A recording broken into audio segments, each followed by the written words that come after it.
Εδώ τώρα όμως υπάρχει μια παγίδα. Τι παγίδα υπάρχει? Έχουμε δύο τμήματα βιοιατρικών επιστημών στην τριτοβάθμια εκπαίδευση.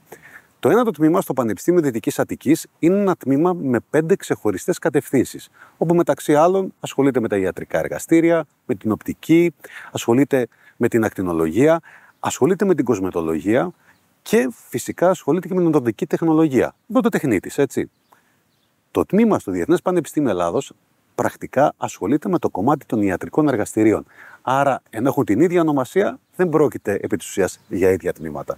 Και εδώ είναι κάτι το οποίο πρέπει να προσέξουν τα παιδιά που αγαπάνε ή θέλουν να σπουδάσουν βιοιατρικές επιστήμες.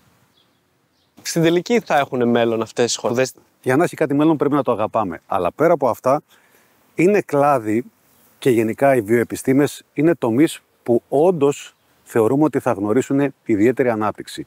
Το κομμάτι της γενετικής, το κομμάτι της βιοχημίας, το κομμάτι της βιοτεχνολογίας, η πράσινη ανάπτυξη και η πράσινη τεχνολογία εμπίπτουν όλες σε όλα αυτά τα κομμάτια που έχουν να κάνουν με τις βιοεπιστήμες.